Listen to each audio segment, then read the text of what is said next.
First Contact and Arrogance. The Nexari battleship, Eternal Victory, emerged from hyperspace in a flash of purple light, its crystalline hull catching Earth's sunlight in prismatic patterns. Admiral Vexthor stood at the command center, his four eyes narrowing as he studied the holographic display of the blue planet before him. 300 years of uncontested conquest had taught the Nexari that primitive civilizations were all the same, easily broken, easily conquered. Preliminary scan complete. Admiral, announced Sub-Commander Zalra, her scaled fingers dancing across the control interface. Their orbital defense systems are primitive, primarily kinetic weapons and nuclear-tipped missiles. She couldn't keep the contempt from her voice. Vexthor's secondary heart pulsed with amusement. Show me their most advanced military installation. The hologram shifted to display the North American continent, zooming in on a facility nestled in the Rocky Mountains. Human vehicles. Primitive machines that still relied on combustion engines scurried about like insects preparing for a storm. They're mobilizing their forces, Admiral Zalra reported. Their global communication networks are alive with chatter. They've detected our presence. Let them prepare, Vexthor rumbled. It will make no difference. 12 kilometers beneath that very mountain, Dr. Sarah Chen stood before a wall of monitors, her dark eyes reflecting the cascade of data streaming across the screens. The facility, known only as Deep Site 7, housed Earth's most classified defense project, and potentially humanity's last hope. They're not responding to any of our transmission attempts, General Marcus Hayes announced as he entered the control room. The veteran soldier's face was drawn tight with concern. The UN Security Council is convening an emergency session, but we all know how that will end. Sarah finished, not taking her eyes off the quantum stability readings. They're not here to talk, General. The prototype before her, stretching the length of a football field down the facility's main chamber, represented 5 years of her life's work. Project Echo wasn't supposed to be ready for another 18 months. Now, they might not have 18 hours.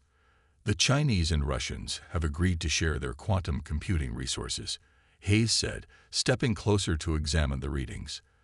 The Europeans are diverting power from CERN. Whatever you need, Doctor, you have it. Sarah nodded, her mind already racing through calculations. The Nexari ship's energy shields were unlike anything humanity had encountered in their limited space exploration. Conventional weapons, even nuclear devices, would be useless against them. But Sarah had developed a theory, one that seemed insane until this moment. Their shield technology, she explained, pulling up a spectral analysis on the main screen. It's too perfect. And that might be exactly what we need. Above them, Vexthor ordered his fleet into attack formation. 15 ships, each capable of reducing a continent to ash, moved with practiced precision. He had conquered 37 worlds across 12 star systems, and Earth would be no different. The humans' desperate attempts to communicate, to reason, to bargain. He had seen it all before. Launch the warning strike, he commanded. Target their largest military installation. Show them the futility of resistance. The Eternal Victory's main weapon powered up, its crystal matrix humming with enough energy to split a mountain. But in that moment of supreme confidence, Vexthor made the same mistake that had doomed countless conquerors throughout history. He assumed that technological superiority guaranteed victory. He didn't know about Deep Site 7. He didn't know about Dr. Sarah Chen.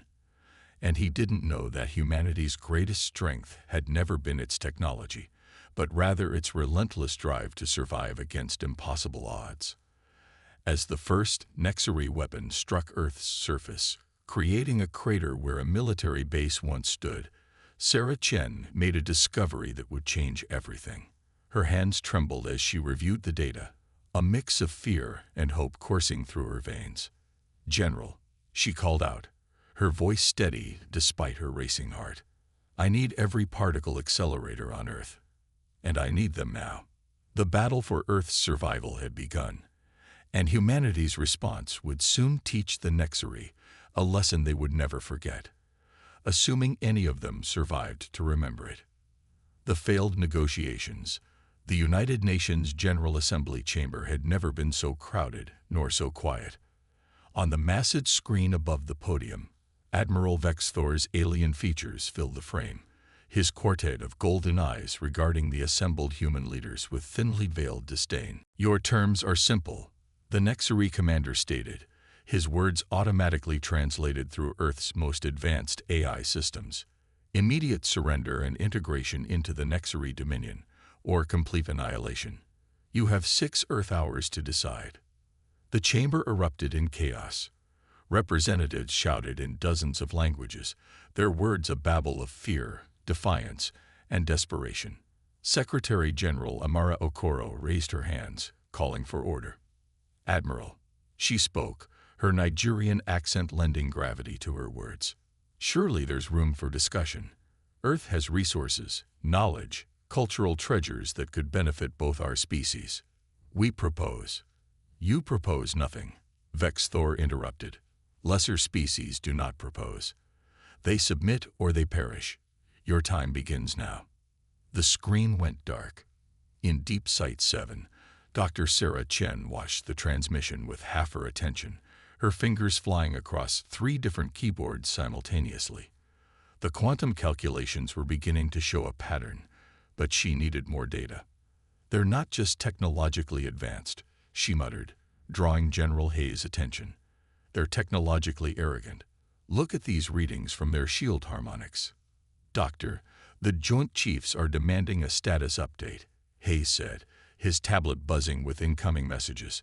"China just launched their new hypersonic missiles at the Nexari fleet. Russia's preparing to follow suit. We need options." Sarah straightened up, her back cracking after hours hunched over the computers.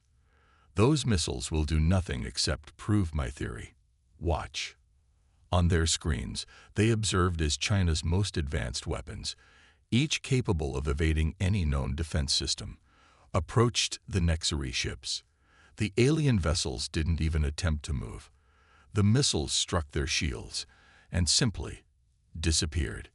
No explosion, no impact, nothing. "Just as I thought," Sarah said, her eyes bright with revelation. "Their shields don't just block attacks. They perfectly absorb and neutralize all energy that contacts them. It's elegant, beautiful even, and it's exactly what we need." Before Hayes could respond, the facility's warning systems blared. Above them, the Nexari had begun their demonstration. 3 smaller ships broke formation, descending into the atmosphere over major cities, Beijing, Moscow, and Washington, D.C. "They're going to show us what happens if we refuse," Hayes growled.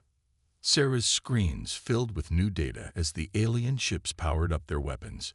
She grabbed Hayes' arm, her expression intense. "General, get me a direct line to CERN, Fermilab, and every other major physics facility on Earth. And I need access to the old Soviet Tesla towers in Siberia." The Tesla towers. Those were decommissioned decades ago. "Exactly," Sarah smiled grimly. "The Nexari expect us to attack with our newest, most advanced weapons. Their shields are calibrated for that. But sometimes the best way forward is to step backward first." Across the globe, humanity watched in horror as the Nexari ships positioned themselves over Earth's capitals. In the UN chamber, arguments about surrender versus resistance grew heated. Military leaders demanded immediate action, while others called for acceptance of the inevitable. But in Deep Sight 7, Dr. Chen's team worked with desperate speed. The quantum readings from Project Echo were starting to align with her crazy theory. If she was right, the Nexari's greatest strength, their absolute confidence in their superior technology, might just be the key to their defeat. "The old Tesla towers," she explained to Hayes as they rushed to the facility's communication center. "They were deemed too unstable, too unpredictable for modern power transmission. But what if we don't want stability? What if we need chaos?" Above them, the Nexari ships began to glow with building energy. Earth had 4 hours left to decide its fate. But in the depths of the Rocky Mountains, humanity was preparing a response that would shatter not just the alien ships, but their entire understanding of what humans were capable of. Desperate measures. The first Nexari demonstration strike hit Beijing at exactly midnight local time. It wasn't an explosion. Not really. A column of purple energy simply erased a 10-block section of the city's financial district, leaving behind nothing but perfectly smooth ground. No debris, no flames, just absence. In Deep Sight 7, Dr. Sarah Chen watched the footage with clenched fists. "They're showing off," she said, her voice tight with anger. "That level of precision takes more energy than a simple destructive blast. They're not just trying to frighten us. They're trying to humiliate us." The facility had become a nerve center of global resistance. Scientists from every major physics institution were connected via quantum-encrypted channels, their combined processing power directed towards Sarah's revolutionary theory. On the main screen, the ancient Tesla towers in Siberia were being reactivated, their long-dormant coils crackling with electricity for the first time in decades. "Moscow's next," General Hayes announced, studying tactical displays. "They're moving into position now." Sarah barely heard him. She was deep in the quantum calculations, seeing patterns that shouldn't exist. The Nexari shields operated on principles that seemed to defy physics itself, but only if you looked at them through the lens of modern science. "Nikola Tesla wasn't wrong," she muttered, pulling up historical documents alongside her quantum readings. "He was just too early. The technology didn't exist to prove his theories about resonant frequencies and energy transmission." But the Nexari, they've actually built their entire defense system on similar principles. They'd just taken it to a quantum level. A junior scientist burst into the room, tablet in hand. "Dr. Chen, the CERN results. They confirm your hypothesis. The shield harmonics, they're not just absorbing energy. They're redirecting it into subspace," Sarah finished, her eyes bright with revelation. "Perfect efficiency. No waste, no heat, no radiation. It's brilliant engineering. But they've made one critical mistake." Hayes leaned over her shoulder, trying to make sense of the equations flooding her screen. "What mistake?" "They've designed their shields to handle any amount of energy, no matter how massive. But they never considered." She pulled up an image of the Tesla towers, their architecture seemingly crude compared to modern technology. "They never considered imperfect energy, chaotic, unstable, unpredictable wavelengths that don't follow normal physical laws." Across the globe, the Nexari continued their demonstration.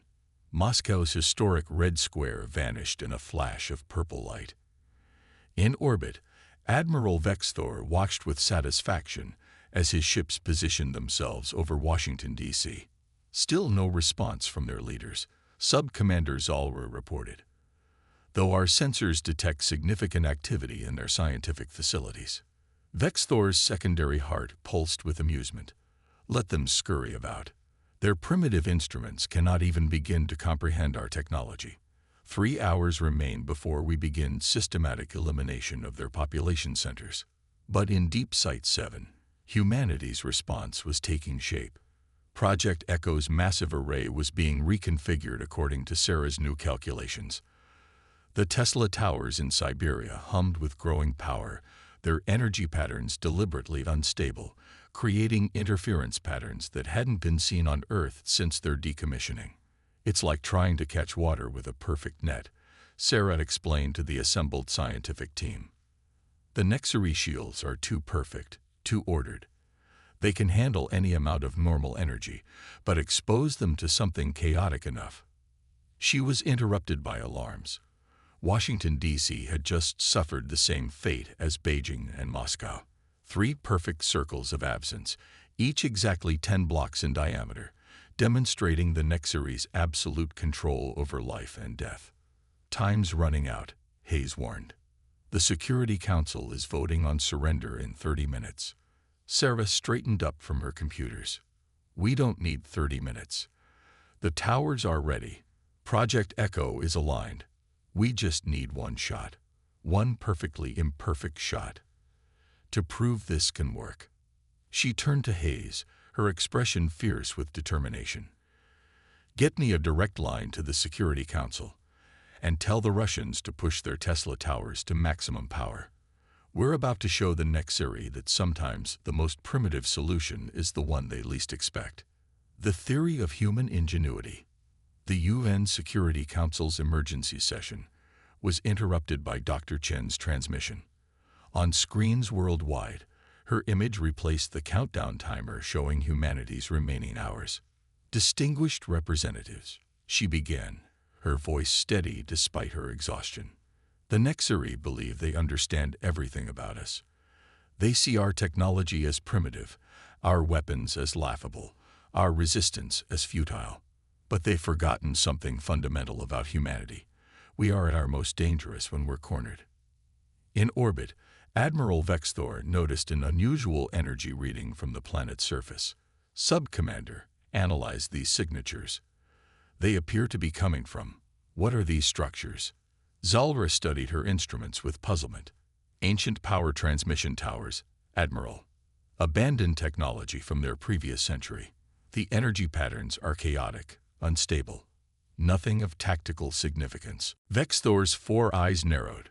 Something felt wrong, but he dismissed the sensation. No primitive technology could possibly threaten their shields.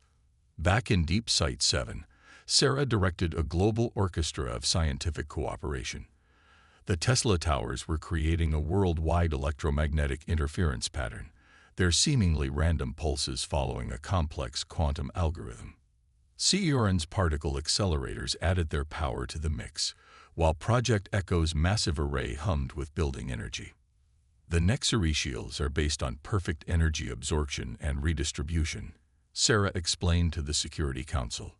They can handle any amount of conventional force, missiles, nuclear weapons, even antimatter reactions, but they've never encountered deliberately unstable energy patterns that shift faster than their systems can adapt. On her screens, the quantum calculations were aligning. The Tesla tower's interference pattern was creating what she called a chaos lattice in Earth's magnetosphere. Project Echo would use this pattern to deliver its payload, not a conventional weapon, but a burst of quantum-entangled particles in a state of perpetual uncertainty. We're ready for the test, she announced. I recommend targeting one of their smaller vessels, if this works. She was cut off by new alarms. The Nexiri, growing impatient with Earth's delay in surrendering, had begun targeting military installations. Bases across the globe vanished in purple flashes of light. Do it now, General Hayes ordered. We're out of time. Sarah took a deep breath and initiated the sequence. The Tesla towers surged to maximum power, their energy patterns rippling through the magnetosphere. In particle accelerators across the planet, streams of quantum-entangled particles were fired in precise patterns, adding to the chaos lattice. Project Echo's massive array aligned with a Nexiri scout ship, the smallest target in their fleet. Sarah's fingers flew across her console, making final adjustments. The quantum readings were unlike anything ever recorded in human science. Fire, she commanded. To the Nexiri, the attack must have seemed pathetically primitive. A simple beam of energy, not even particularly powerful by their standards. Their shields automatically engaged, preparing to absorb and redirect the force as they had done countless times before. But this energy didn't behave like anything in their experience. The quantum-entangled particles, carried on the chaos lattice created by the Tesla towers, struck the shield in a state of perpetual uncertainty. The shield's perfect absorption algorithms tried to adapt, to categorize and redirect the energy, but the particles existed in multiple states simultaneously, changing faster than the shield could process. On the Eternal Victory's bridge, Vexthor watched in disbelief as the scout ship shields began to flicker. Impossible, he whispered. The shield, designed to handle any amount of conventional force, was being overwhelmed not by power, but by uncertainty. It was like trying to catch smoke with a net. The more perfectly the net was constructed, the more easily the smoke slipped through. In Deep Sight 7, Sarah held her breath as she watched the readings. The scout ship's shield matrix was cascading into failure, its perfect efficiency becoming its ultimate weakness. The quantum uncertainty was spreading through its systems like a virus.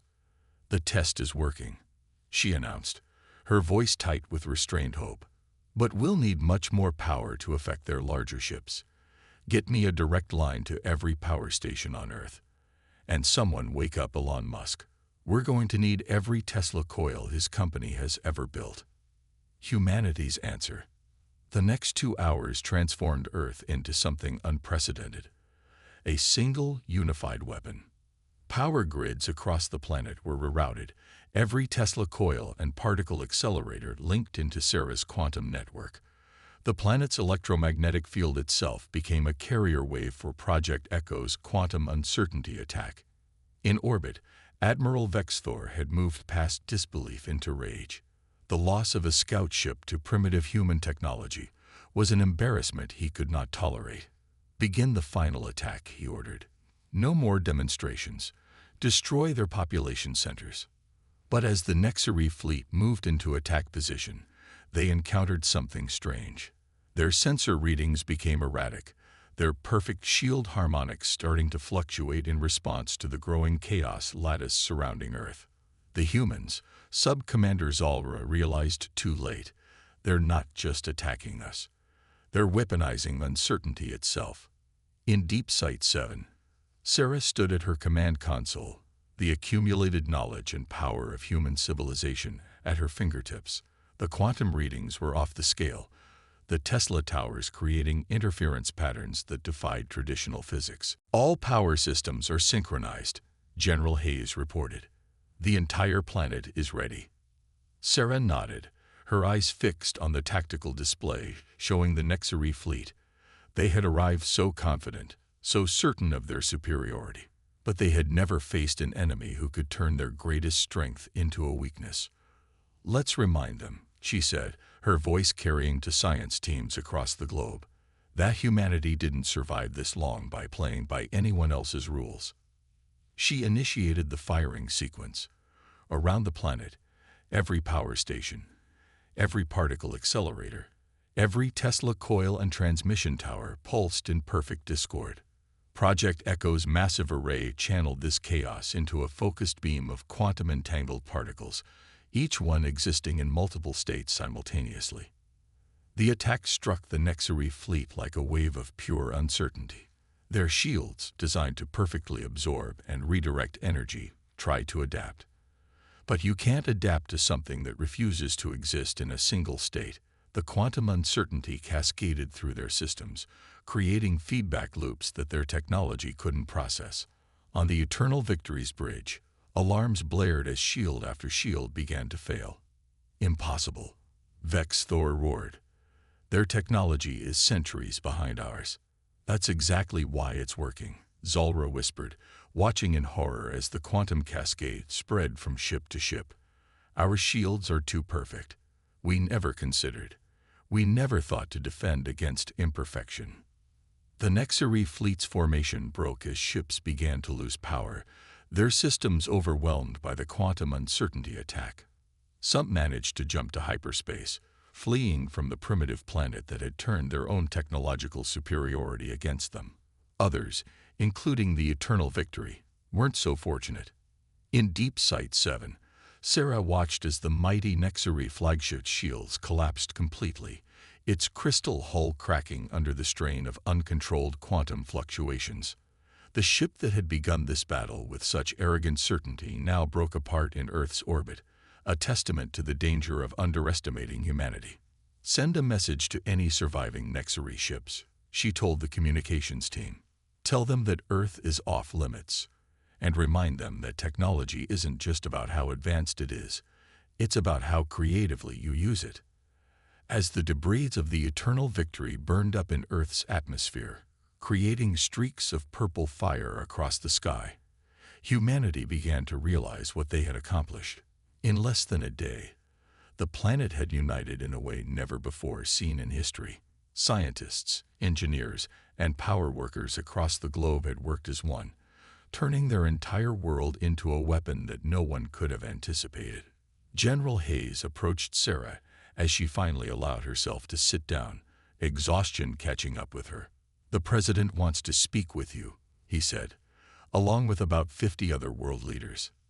Sarah nodded, but her mind was already racing ahead. The Nexari weren't the only advanced civilization out there, and Earth had just announced its presence in a very dramatic way. "Tell them we need to maintain the quantum defense network," she said, "and get me everything we have on Tesla's old theories about interstellar communication. I have a feeling we're going to need to think even more creatively in the future." Above them, the last pieces of the eternal victory burned away, a final reminder that sometimes the most powerful weapon isn't the most advanced technology, but the willingness to think differently about how to use what you already have. Humanity had survived its first encounter with an advanced alien civilization, not by matching their technology, but by embracing their own unique approach to solving problems. As Sarah Chen looked up at the sky through Deep Sight 7's optical sensors, she smiled. The Nexari had arrived certain. They knew everything about warfare, about technology, about what made a civilization advanced. They had learned, in the end, that true advancement isn't just about having perfect technology. It's about having the creativity and courage to do the unexpected. And humanity, for all its imperfections, or perhaps because of them, had just proved itself to be the most dangerously creative species the galaxy had ever encountered.